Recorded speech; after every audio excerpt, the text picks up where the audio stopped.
Isabella believed she had the perfect marriage with Frank until late nights became suspicious secrets.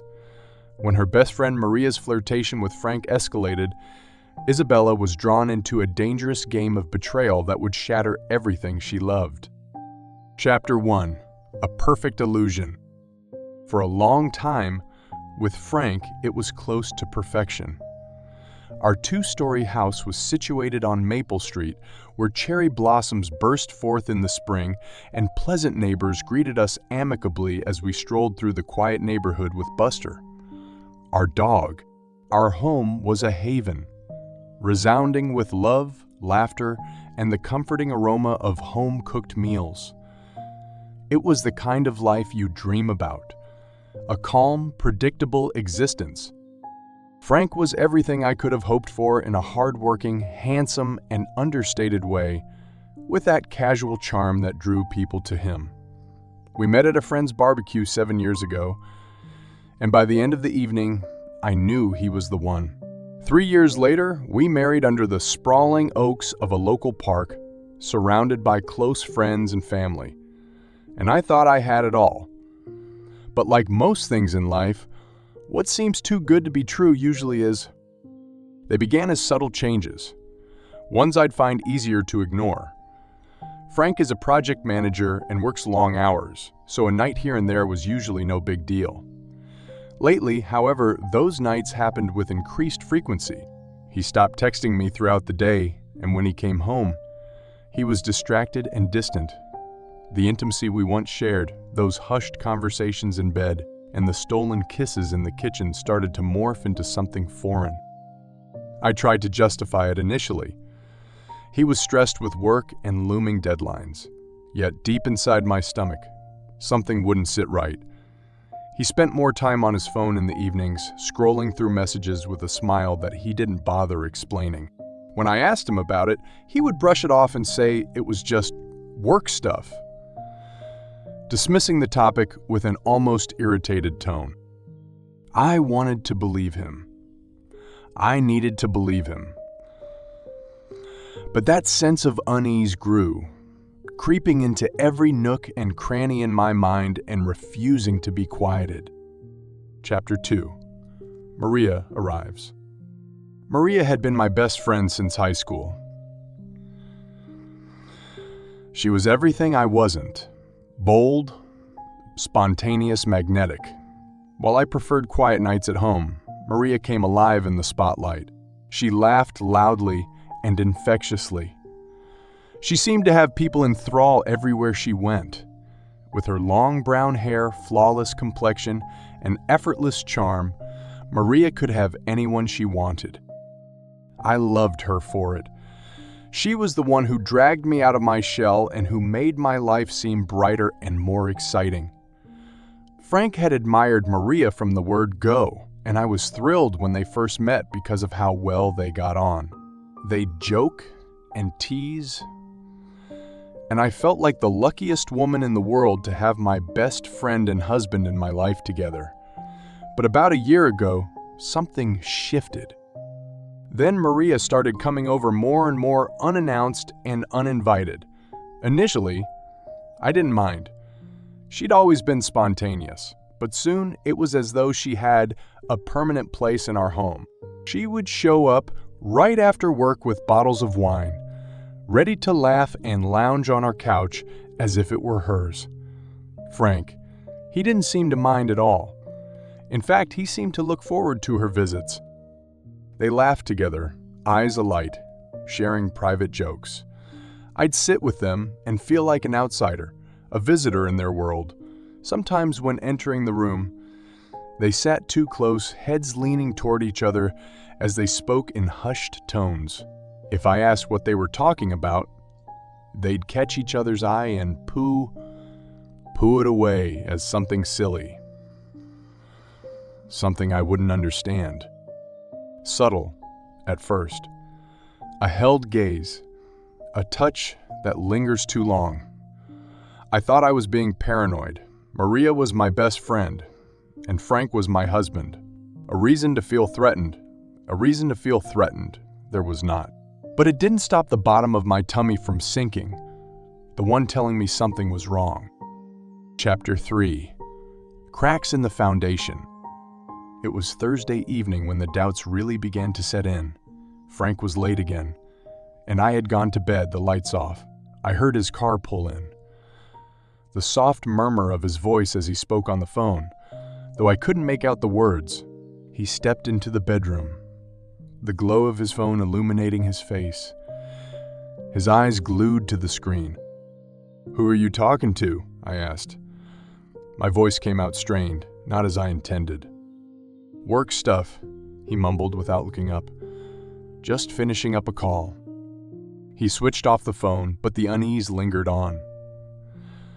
Lying beside him in the dark, I couldn't shake off the feeling that the distance between us had grown so vast that I didn't know how to bridge it anymore. Maria phoned the next day to ask if she could come for dinner. After a slight hesitation, I didn't bother refusing her. She breezed in that evening with all her old charismatic charm, and the three of us sat around the dining table as we used to. It wasn't like old times at all, though. As the evening wore on, I couldn't help but notice Frank's eyes kept drifting toward Maria, his laughter coming a little louder and a little more accurate when she made a joke. I felt like an outsider looking in, a displaced guest in my home. Once, Maria leaned across the table and touched her hand to Frank's arm, a gesture so easy and intimate it twisted my stomach. Later that night, when Maria was gone, I stood in the kitchen staring at Frank's phone, which he had left lying on the counter. I'd never gone through his things before. I trusted him, at least I wanted to, but here now, it felt necessary to know. I took his phone and unlocked it. My fingers were shaking. With every swipe I scrolled through his messages. My heart sounded like a jackhammer. Nothing was unusual. No surreptitious texts from Maria, no late-night messages. I should have felt relieved. But what really overwhelmed me was the feeling of emptiness. Despite these apparent telltales, I knew something was happening between them. Something unspoken but undeniable. Chapter 4. Suspicion and Isolation. From that night on, I started to keep my distance from Maria. Whenever she wanted to get coffee or propose another dinner, I would come up with excuses. I stopped inviting her over and managed to keep my schedule always too busy, hoping that this distance would clear my head. No matter how much space I tried to put between us, the truth followed me, haunting me in the quiet moments. Apparently, Frank was oblivious to that fact. If anything, the two were closer than ever. Maria still stopped by unannounced, and I'd find them talking in the living room upon occasion, laughing at something I wasn't a part of. One night, when Frank came home late again after another long day's work, I had waited for him. Tension had built all evening. When he went through the door, I confronted him. "Frank, is something going on with you and Maria?" My voice shook with this question that had haunted me for weeks. He froze, eyes wide in surprise. "What? Of course not. Where's this coming from? I see how you two are around each other. You're always laughing, always together. It's like I'm not even here when she's around." Frank sighed, running a hand through his hair. "You're imagining things. Maria's just our friend. You're overthinking it." "Am I?" I asked, my voice breaking. Frank didn't say a word for the next instant. He just walked past me, into the sitting room, leaving me standing there, my heart heavy with doubt and fear. The next few days passed in a blur of anxiety and tension. I saw Frank get more texts from little things, innocuous enough that he could brush them off as harmless. But my mind filled in the gaps with the worst possible scenarios. I envisioned them laughing together, sharing secrets meant to be ours. One evening, while sorting through the mail, I was fixing through a magazine when I came across a postcard. It was a beach with a bright blue sky and white sand. It was to Frank from Maria, Reading the cheerful message scrawled across the back caused my heart to start racing. Wish you were here. Let's plan a beach day soon. Love, Maria. I felt my stomach drop, the casual intimacy of her words twisted in my gut like a knife. That weekend, I took matters into my own hands and became more detective. I watched Frank's close behaviors and routines. I found myself waiting for him to leave for work and rummaging through his car in search of any signs of his infidelity. And with each search, it was the little things that made my nerves go up in fire. Not that he had started being careless with his phone, leaving it unlocked. A suspicious thing to do, at least. So that afternoon, while he had gone to take a shower, I went ahead and flipped through his photo album. There were shots taken at some company events and selfies with colleagues. Then, this picture caught my eye, a close-up of Maria in a bar, laughing with friends. It was infectious, yet improper, to be on Frank's phone. Was he saving it for some reason? I felt my heart pound as I tried to rationalize it. It could be a friendly picture. It may have meant nothing. But the question swirled in my head like some chaotic storm of fear and paranoia. Chapter 5. A Night of Discovery. As time went by, I grew withdrawn. The only thing that gradually became unreal in my marriage was the love that used to make it warm. I despised Maria for all the intrusion into our lives. When she called, my fingers would hover over the phone, indecisive between anger and longing for the friendship we once shared. Frank had gone out with friends that Saturday for a guys' night. But then, like a bolt out of the blue, this tide of resolution swept over me. I would catch Maria and clear the air once and for all. I had no idea what to say, but could no longer continue harboring this suspicion. I called Maria, my heart beating furiously. "Can we meet? I need to talk to you." She agreed, but asked if it could be at a coffee shop nearby. I nodded and drove there, my mind wandering with possibilities. What would I say? Would she deny it or laugh it off? I pulled into the parking lot, feeling like the world's weight was now on my shoulders. At the sight of Maria, no more than a tiny table away, her hair ablaze with the sun, my apprehension did its trick. She shone a bright portrait of self-assuredness. There was more to the picture. I believed possibly guilt, possibly anxiety. "Hey," she greeted brightly, but I noticed her eyes flicker uncertainly. "What's up?" I took a deep breath, and the words tumbled out. "Maria, something is going on between you and Frank, and I just can't get that feeling off my mind." Her expression changed. The facade of happiness was failing. "What do you mean?" "You know what I mean. You've been spending so much time together, driving me crazy." She opened her mouth to respond, but I plunged in desperation, lacing my voice before she could utter a word. "You have to tell me the truth. I can't keep living in this doubt." She seemed to choose her words cautiously for a moment, and I saw the flicker of something, perhaps fear. But then she shook her head. "You're overreacting. Frank and I are just friends. You know how he is. He loves you." But her words sounded empty. I could hear the cracks in her voice, the hesitation that betrayed her. I left the cafe feeling more confused than ever, but deep down I felt the weight of her words linger on, ghosting over our friendship.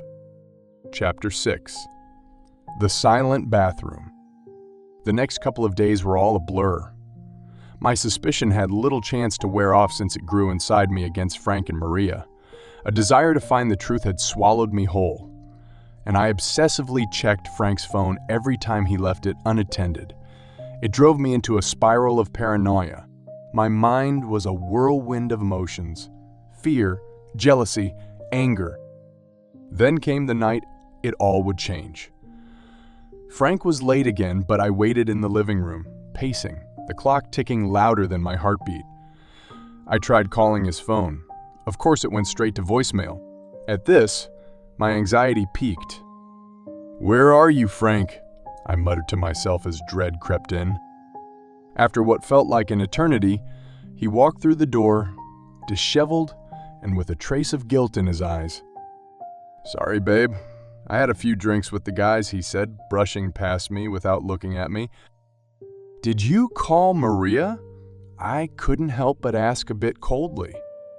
He looked taken aback, his brow furrowed in confusion. "No. Why would I?" I narrowed my eyes between us as the tension built up. "Just wondering," I said, trying not to let my voice wobble. He shrugged and walked into the bathroom, saying nothing else.